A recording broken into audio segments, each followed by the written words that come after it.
자, 이제 예송이 뭐고 황국이 뭐냐에 대해서 배울 차례야. 자, 일단 예송이라는 건 상복을 입는 기간을 둘러싼 대립이에요. 쉽게 말하면. 그러니까 우리 여기를 보면요. 표종 현종으로 이어지는 왕의 계보도에서 현종 때 예송이 일어나는 거잖아. 근데 이때 보면은 인조의 아내가 있고, 그 다음에 효종의 왕후 아내가 있겠죠. 근데 이 인조의 아내가 엄청나게 오래 사셨어. 그래서 효종이 죽었을 때도 인조 아내는 살아 있었어. 그러면은 봐봐, 효종이 죽었는데 어머니인 이분은 상복을 얼마나 입어야 될까? 상복을 얼마나 입어야 될까? 뭐 지금이야 3일장 장례식을 3일로 치르지만 이때는 3년을 장례로 치렀단 말이야. 근데 그러니까 아들이 죽었는데 이 인조의 아내 어머니께서는 상복을 얼마나 입어야 될까에 대해서 이 남인하고 서인이 있잖아요. 여기는 그 3년을 여기는 이제 1년만 입어도 된다. 여기는 3년을 입어야 된다. 라는 거야. 근데 왜 이게 입장이 다르냐? 이 효종은 인조의 둘째 아들이에요. 둘째 아들.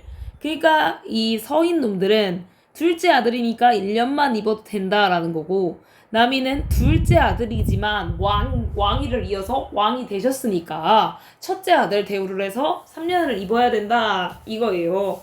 자, 첫 번째에서는 이 서인이 이겼어. 근데 이러다 시간이 또 지나고 나서는 이분이 먼저 죽은 거야. 또 이분은 효종 아내가 죽었으니까 며느리가 죽은 거지. 며느리가 죽었을 때 이분은 몇 년 입어야 된다.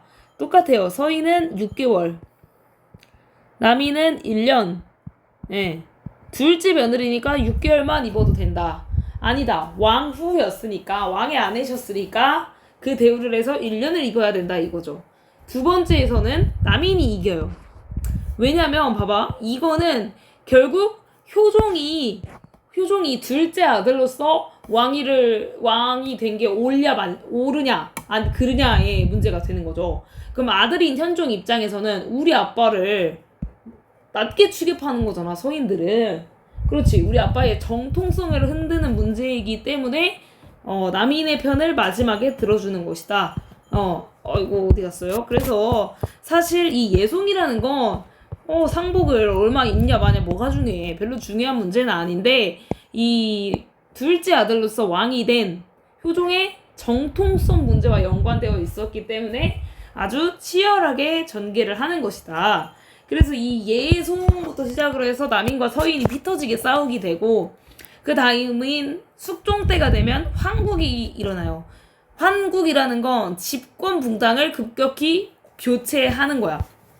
그러니까 이 숙종은 어쩔 때는 서인만 등용을 했다가 또 어느 날 갑자기 남인을 등용하는 거지. 그거를 환국이라고 해요. 그러면은 서로 이렇게 손바닥 뒤집듯 번갈아 집권할 때마다 어떻게 돼?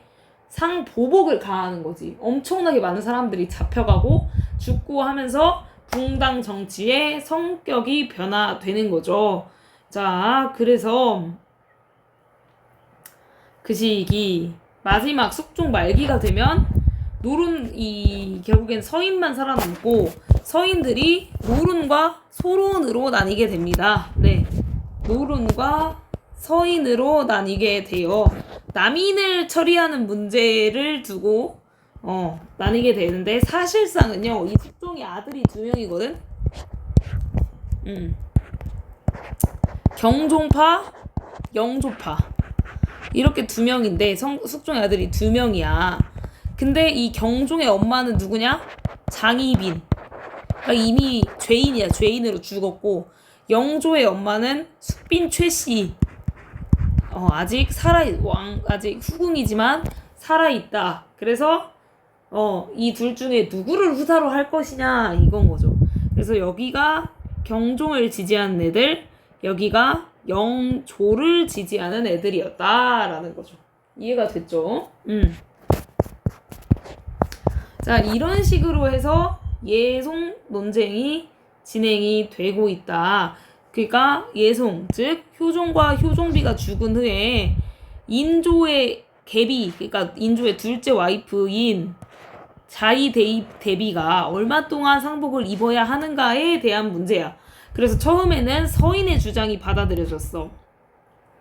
이 서인의 주장은 어쨌든 효종은 둘째 아들이다 라는 거고, 2차에서는 남인의 주장이 받아들여졌어. 남인의 주장은요, 왕위를 계승하셨으니 큰아들이나 다름없다 라는 거였다라는 거죠.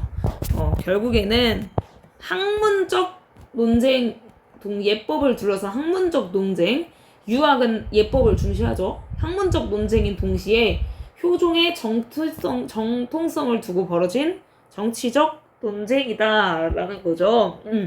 알겠죠? 자, 여기까지 예성과 황후 여기까지 정리할게요.